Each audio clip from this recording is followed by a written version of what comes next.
फुलला फुलारी फूलों को सौदा सौदा फूल बिरोला भौरों का जूठा फूल ना तोड़ा मारों का जूठा फूल ना लाया। Hello guys, welcome to our channel Uttarakhand धरोहर अपनों की, where we are trying to showcase the grand culture and heritage of Uttarakhand to the world. दोस्तों, किसी भी सभ्यता की पहचान उसकी कला, उसकी संस्कृति से ही होती है। किसी सभ्यता की कला को जानकर उसके विकास का पता लगाया जा सकता है। उत्तराखंड के पहाड़ी इलाकों के गांवों में खंडहर हो चुके मकान आज भी उत्तराखंड की विकसित कला संस्कृति की गवाही देते हैं। ये मकान आज भी ज्यों के त्यों खड़े हैं और पर्यटकों व प्रवासियों को आकर्षित करते हैं अपनी अनोखी निर्माण शैली तथा खूबसूरत चित्रकला से। सो गाइस, आज हम रुक कर रहे हैं खूबसूरती और सादगी से भरपूर इन्हीं घरों का। कुमाऊं क्षेत्र में निर्मित ये भवन कला का अनूठा नमूना पेश करते हैं और संजोए हुए हैं अद्भुत भवन निर्माण शैली को। इनका ओरिएंटेशन आर्किटेक्चर, डिजाइन, इंजीनियरिंग के अनुसार ही है और वास्तुकला के अनुसार भी ये भवन बिल्कुल सटीक हैं।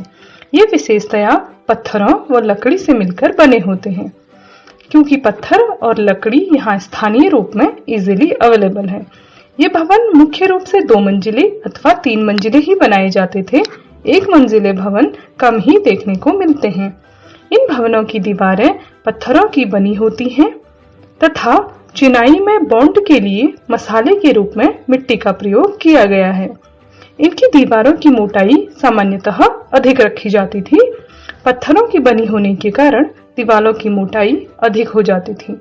दीवारों की मोटाई अधिक रखने का एक कारण यह भी था कि ये दीवारें इंसुलेशन का कार्य करती हैं। ये उष्मारोधी दीवारें गर्मियों में घर को ठंडा रखती हैं तथा सर्दियों के मौसम में घर के अंदर के तापमान को गर्म रखती हैं।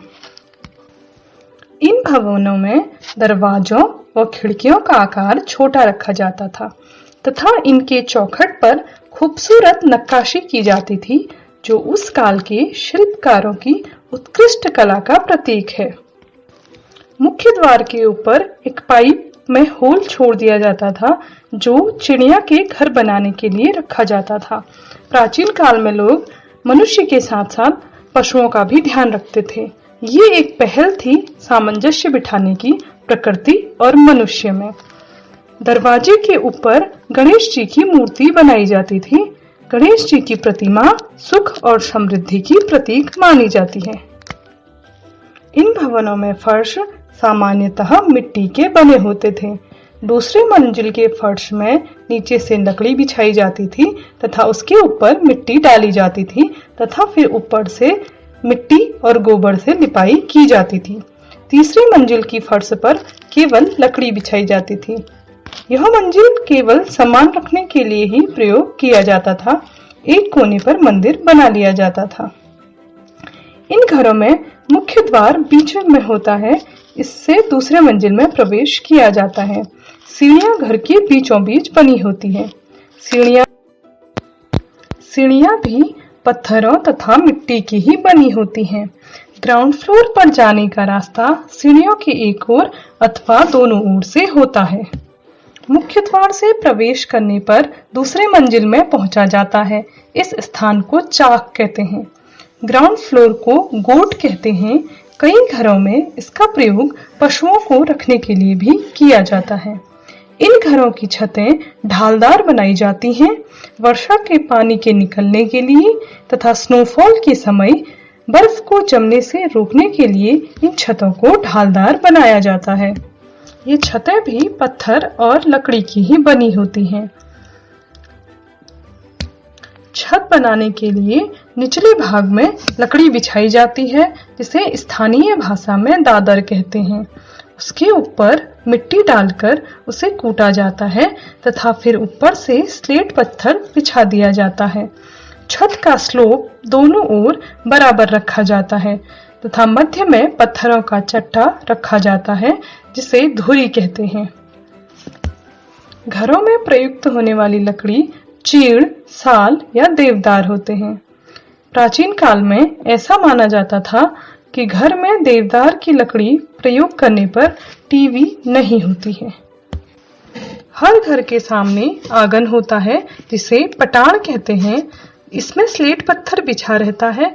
पत्थरों के गैप में मिट्टी व गोबर के घोल से लिपाई की जाती है और इसकी बाउंड्री के लिए एक दीवार बनाई जाती है जिसे खोई या खोली कहते हैं। ये खोई भी पत्थरों की ही बनी होती है। इसका प्रयोग बैठने के लिए भी किया जाता है और घर की बाउंड्री भी हो जाती है। घर के आंगन में ही चूल्हा बनाया जाता था जो पत्थरों से बनाया जाता था तथा इसकी लिपाई गोबर और मिट्टी से की जाती थी। आंगन के एक ओर ओखली भी बनाई जाती थी जिसे स्थानीय लोग अखो कहते हैं। पहले समय में धान इत्यादि घर पर ही कूटा जाता था जिसके लिए अखो का प्रयोग किया जाता था। इन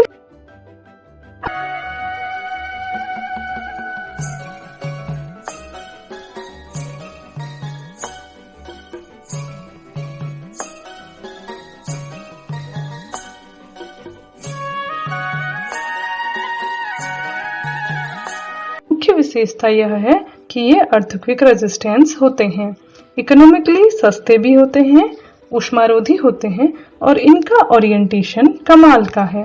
इन घरों का ओरिएंटेशन इस प्रकार किया गया है कि सर्दियों के मौसम में धूप कमरों में अंदर तक जाती है जिससे कमरों की नमी खत्म हो जाती है और कमरे का तापमान बढ़ जाता है, लेकिन गर्मियों में धूप अंदर बिल्कुल भी नहीं जाती है। अब इन घरों का निर्माण कम ही देखने को मिलता है। अब इनका स्थान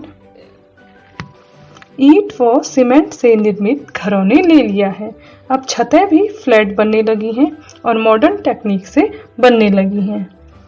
इसका एक मुख्य कारण यह भी है कि अब स्थानीय शिल्पकार जो कि पत्थरों का काम करते थे वो कम ही बचे हुए हैं।